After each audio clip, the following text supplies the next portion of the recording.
Olá, meu nome é William e bem-vindo a mais um vídeo sobre Python.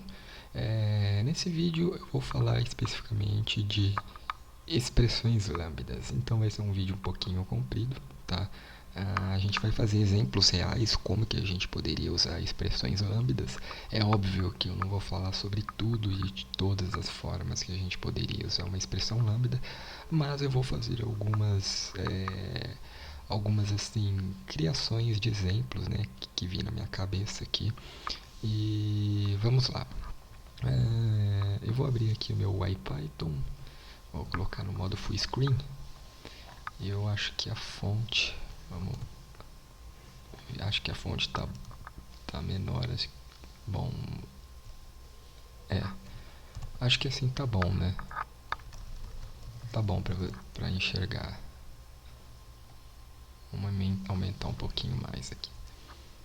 Beleza. Então vamos lá. Antes de falar sobre funções lambdas, né, vamos falar sobre funções normais, né, funções, métodos normais em Python. Então, para a gente criar uma função em Python, a gente tem a palavra reservada def, que a gente cria uma função e a gente passa um nome para uma função. Quando a gente utiliza essa palavra def para criar uma função ou um método em Python, a gente precisa passar um nome para essa função. Né? Antes de começar, se tiver algum barulho de cachorro ou som de carro, me desculpe porque eu estou num lugar aqui que é bastante tem bastante barulho, mas enfim, vamos lá. É, então a gente precisa passar um nome quando a gente cria uma função, um método em Python. Então aqui nesse caso eu vou passar um nome para minha função e entre parênteses a gente pode passar ou não argumentos. Nesse exemplo eu não vou passar. E a função também em Python, o método, ele pode retornar ou não alguma coisa. Nesse caso eu não vou retornar, eu só vou fazer um print, tá? Então eu vou fazer um print aqui de uma string, vou colocar hello e beleza, criei a minha função aqui. E eu vou chamar a minha função. Para me chamar a minha função, eu tenho que abrir e fechar parênteses, que isso a gente chama de callable. Ou seja, quando a gente faz uma função ser callable, a gente faz uma função ser auto-executar. Tá? Então, nesse caso, a minha função vai me imprimir hello. Certo? Outro exemplo de função, como eu falei, função pode retornar ou não parâmetros. E nesse caso eu vou passar um parâmetro chamado msg e vou retornar esse msg, certo? E aqui eu executo essa minha função passando um parâmetro. Então aqui no caso eu vou passar esse parâmetro uma string chamada hello. E aqui ele me retorna hello. Repare que há uma diferença, tá? Aqui eu fiz um print, ele me retornou um print. Aqui ele me retornou uma str. Pode ver que tem uma aspas simples. E aqui no IPython ele me mostra out, que é saída, que é retorno. Aqui ele não mostrou nada, tá? Então fique claro isso daí. E uma função ela também pode não receber nenhum parâmetro, né?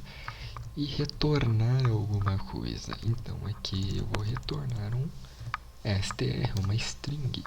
E aqui eu chamo a função sem nada que vai me retornar hello. Bem, então agora você já consegue entender um pouco aí da funcionalidade, né? Desculpe a redundância, da funcionalidade de uma função. Então, partindo desse ponto, vamos conhecer aí as funções lambdas, que são chamadas de funções anônimas também. Né? Uma função lambda,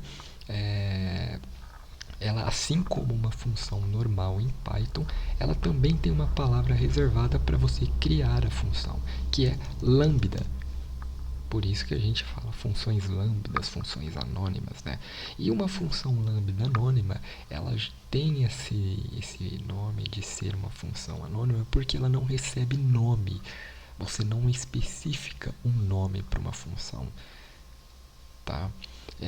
E uma função lambda, uma função lambda, diferentemente de uma função comum em Python, que uma função comum ela pode ou não receber parâmetros e pode ou não retornar algo, uma função lambda ela pode também ou não receber parâmetros, porém, obrigatoriamente ela deve retornar alguma coisa. Ou seja, no caso, é uma expressão de uma única linha. Então, eu vou fazer aqui uma coisa que não é recomendável, tá? Não é uma boa prática, que é nomear uma função. Mas eu só vou fazer isso para vocês verem como que uma função funciona de verdade, tá? Então, para nomear uma função, a gente cria um objeto recebendo essa nossa função lambda, tá? E aqui eu vou fazer uma função lambda que vai me retornar uma string e não vai passar nenhum parâmetro. Lembrando que para você passar parâmetros, né, para uma função lambda, você não usa o abre e fecha parênteses como uma função normal. Você simplesmente passa eles soltos. E depois que você terminou de passar esses parâmetros soltos, separados por vírgula, você fecha, né, com 2 pontos. Nesse caso aqui, como eu falei, eu vou criar primeiro uma função que só vai me retornar uma string. Então aqui, essa função lambda vai me retornar uma expressão que é uma string, que eu estou passando para um objeto. Ou seja, automaticamente eu estou nomeando essa função lambda, que não é uma boa prática, como eu disse. Então, prosseguindo aqui, a gente digitando x, né, ele vai me retornar o quê? Vai me retornar um objeto, que é uma função do tipo lambda. E como que eu faço com que essa função execute, assim como uma função comum? Como que eu faço para ela ser callable? Simplesmente passando, abre e fecha parênteses, e ela será uma função callable. Então aqui no caso, ele vai me retornar hello. Então é como se fosse um comportamento de uma função normal. Mas isso só acontece porque eu nomeei essa função, eu coloquei ela dentro de um objeto e isso automaticamente faz ela ter um nome, né? Mas não é uma boa prática, tá bom? Outro exemplo de uma função lambda agora recebendo parâmetro. Então aqui eu vou criar um parâmetro com o nome y e vou retornar esse parâmetro, tá? Eu vou criar aqui uma string do tipo fstring e vou retornar aqui com um parâmetro incorporado nessa minha string. Então aqui agora a minha função lambda vai receber obrigatoriamente, precisa receber obrigatoriamente um argumento, né? E aqui a gente passa esse argumento e a minha expressão lambda retorna uma string, que é exatamente isso que a gente está fazendo aqui, tá? Eu também posso passar vários argumentos para minha expressão lambda, que no caso aqui eu vou fazer com a convenção *args, tá? E vou fazer uma soma desses parâmetros, né? Desses argumentos que eu vou passar. Então eu vou usar o sum args, tá? E aqui eu passo alguns inteiros, 1, 4 e 2. E ele vai fazer a soma desses inteiros, né? 4 mais 1, 5, mais 2, 7. Certo? Então, isso daqui são algumas possibilidades de como você pode usar uma função lambda, tá? Mas, como eu disse, aqui eu estou nomeando simplesmente para vocês entenderem como que essa função vai funcionar, tá? Então, já que eu não posso nomear uma função lambda, não é que você não pode, mas é que não é uma boa prática. Então, já que não é uma boa prática nomear uma função lambda, quando usar ela? Então vamos lá para uns exemplos práticos. Então, para esses exemplos práticos, eu vou usar primeiro aqui, eu vou criar um dicionário, tá? Eu vou criar um dicionário de produtos. E esse dicionário de produtos vai receber o que? Caneta, tá?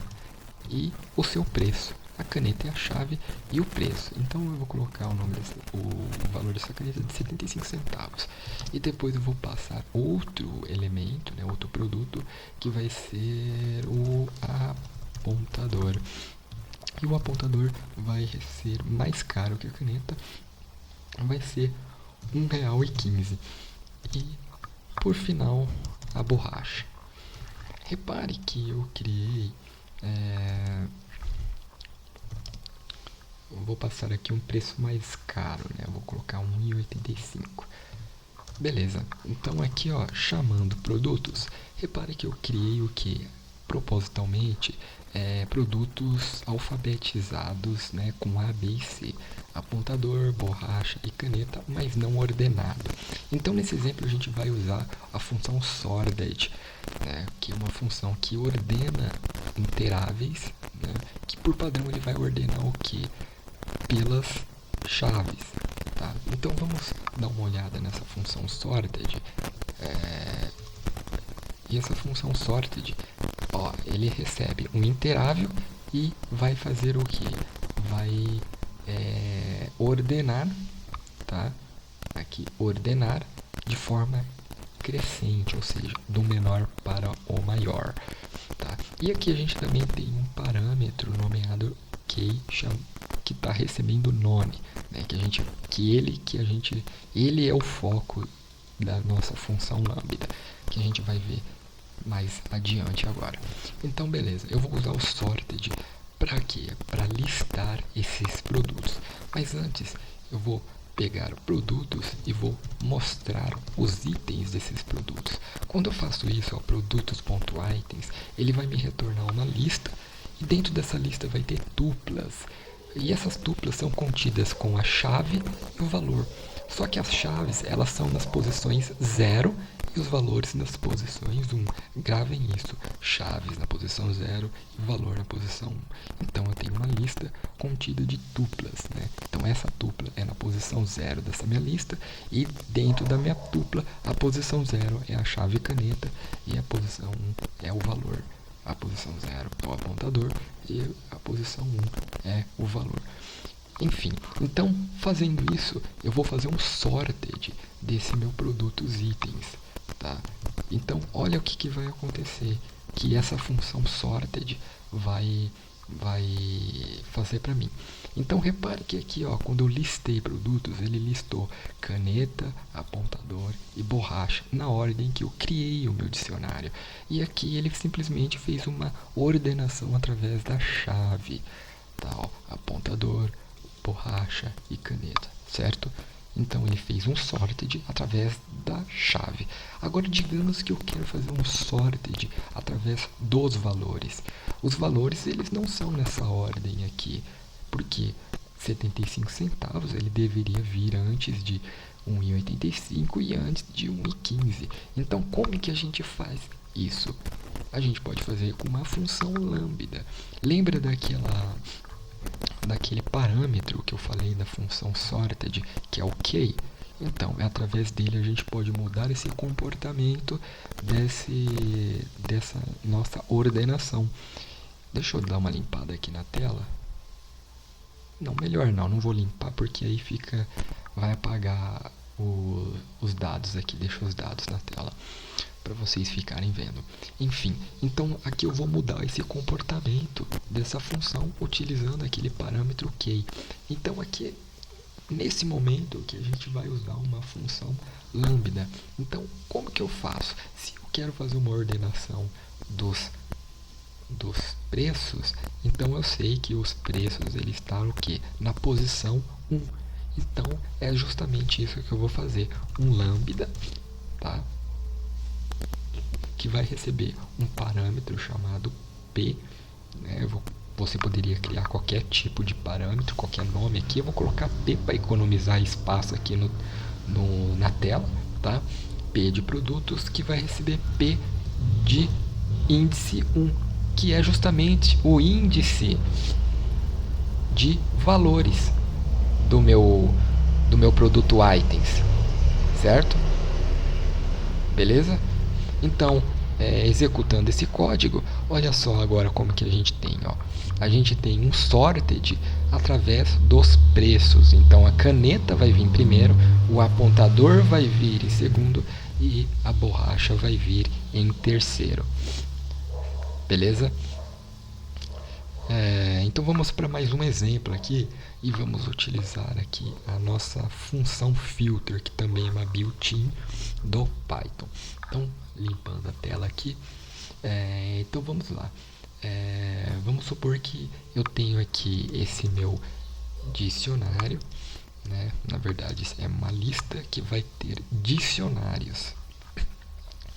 Então esse dicionário é uma lista que vai ter elementos, né? E cada elemento vai ter o seu respectivo, a sua respectiva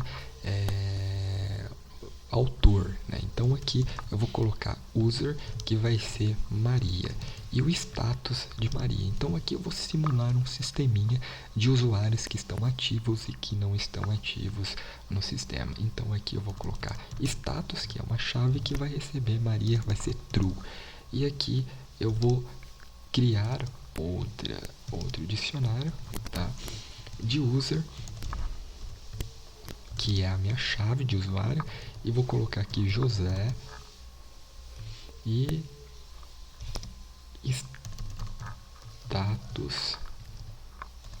status de José vai ser false, certo?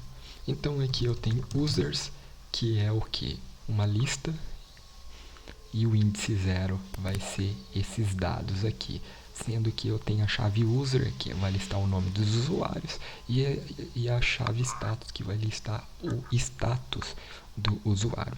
Então digamos que eu tenho o seguinte cenário, que eu quero listar os usuários que estão inativos do meu sistema. A gente sabe que o inativo é o José, que está falso. Mas a gente pode fazer isso com filter.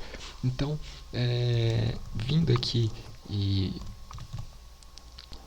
vendo essa nossa função built-in do Python filter, a gente sabe que o filter vai ser uma função que vai receber uma função ou none e um interável, tá? E através desse interável ele vai fazer uma filtragem. Então vamos lá. Então a gente pega um filter, cria um filter do que? Eu vou colocar none aqui, tá? E passar um interável, que é users, né? Que é a minha lista aqui. Se eu executar esse código, ele vai me retornar um objeto do tipo filter que ele criou na memória. Para mim verificar os dados do filter, eu tenho que fazer com que o filter, por exemplo, seja uma lista. Então é isso que eu vou fazer. List de filter, tá?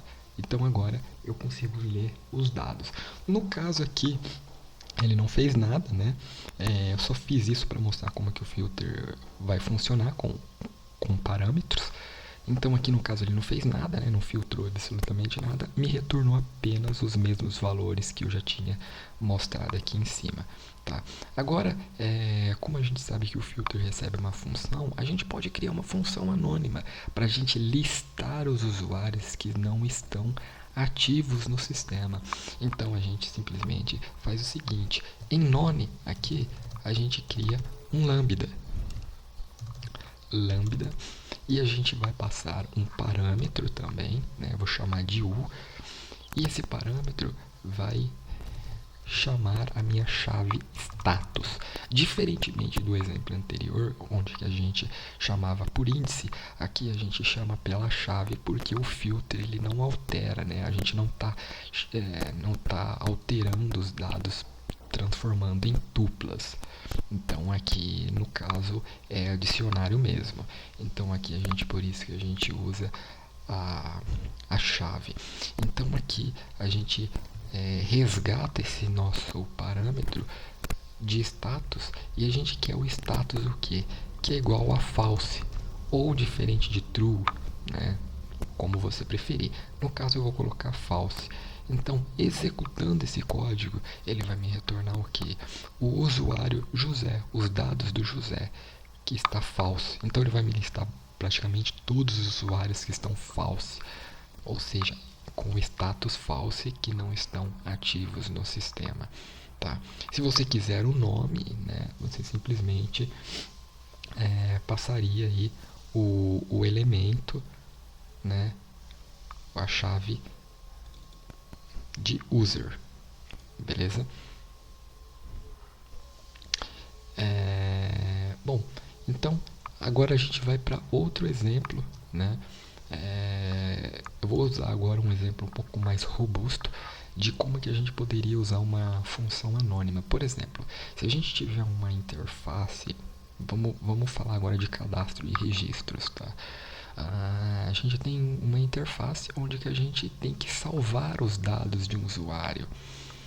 Por exemplo, uma interface TK-Inter. Então eu vou usar uma interface TK-Inter simples aqui para simular para vocês como que a gente usaria um Lambda nesse caso. Então aqui eu vou criar uma função, né, uma função normal em Python. E essa função vai chamar action, que ela vai fazer uma ação. No começo aqui, ela não vai, ela simplesmente só vai printar, né? Então aqui ela vai printar uma mensagem hello, certo? E agora eu vou criar a minha interface TK-Inter. Então from, né, de TK-Inter eu quero importar, vou importar tudo, tá? Eu sei que eu vou usar simplesmente 2 elementos, mas eu vou importar tudo. Então aqui eu vou criar a minha interface com um objeto recebendo a classe TK, tá? E desse objeto window eu vou criar um geometry que é para simplesmente especificar o tamanho da janela para ela não ficar pequenininha, não ficar redimensionando para vocês. Então eu vou criar aqui, sei lá, um 300 por 100. Acho que tá bom. Bom, agora eu vou criar um btn, que é um botão, que ele vai fazer uma ação nessa minha janela, né? Que é o meu botão principal. Então, button de o que? Do objeto window, né? De TK. E aqui esse botão, eu vou colocar aqui um text, o nome dele, vou chamar ele de action. E aqui ele vai ter esse parâmetro aqui, command, que vai receber a minha função action, certo?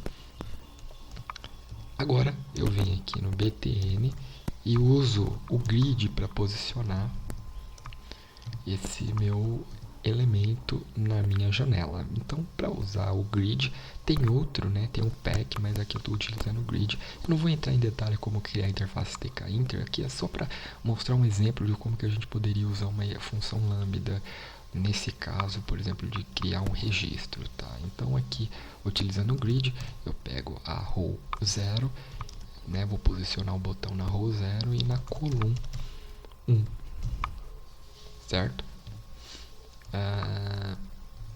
E aqui, por final, eu dou uma in loop. Beleza. Executando esse código, olha só, a gente tem aqui uma interface TK-Inter e um botão. Ao clicar nele, ele vai me mostrar a mensagem hello. Por enquanto a gente não está utilizando a função lambda aqui, tá? Mas esse é o propósito. A gente vai entender como que ela poderia nos ajudar para o que a gente quer fazer aqui. Então aqui eu estou um botão normalmente criando uma ação, tá? Então o que ele está fazendo aqui, ó? Eu tenho uma função que ela não está recebendo parâmetro nenhum. E no comando, quando a gente chama essa função, repare que eu não estou chamando ela como callable. Eu estou chamando ela normalmente. Ela só vai ser auto-executada quando eu clicar no botão e esse command vai fazer com que ela seja callable e ela vai executar, certo? Mas isso só funciona quando eu tenho uma função que não recebe parâmetro nenhum. Mas, num exemplo real, você vai ter uma função, por exemplo, lá de cadastrar um cliente, onde você vai precisar receber os argumentos do cliente, como nome, endereço, etc. E salvar, ou seja, você vai ter uma função para fazer salvar o registro no banco, recebendo os parâmetros. E aí você obrigatoriamente vai ter a necessidade aqui de colocar essa função como callable. E você fazendo isso vai dar um erro, né? Você não vai conseguir completar a ação. Então vamos fazer um exemplo aqui de como que isso poderia acontecer. Então eu vou modificar essa minha função action, passando um parâmetro e printando esse parâmetro, tá?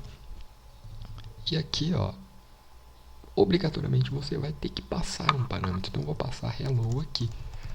Olha só o que vai acontecer aqui, ó. Ó, ele criou a minha janela, só que automaticamente, como essa função ela já está sendo auto-executado, ou seja, eu estou passando o callable para ela, ela vai executar o meu hello. E quando eu clicar aqui de novo no botão action, nada vai acontecer porque ela já foi executada, tá? Então a gente resolve esse problema com uma função lambda. Tá? Então aqui eu vou criar um código bem mais bonitinho. Eu vou criar o que? Eu vou criar um entry, que é como se fosse um campo de edit para você digitar uma informação. Então vamos supor que aqui, ó, eu tenho um entry, tá?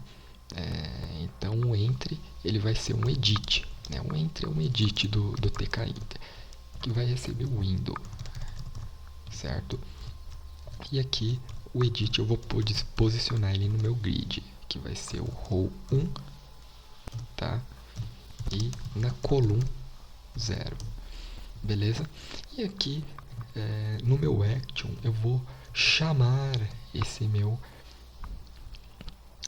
edit, né?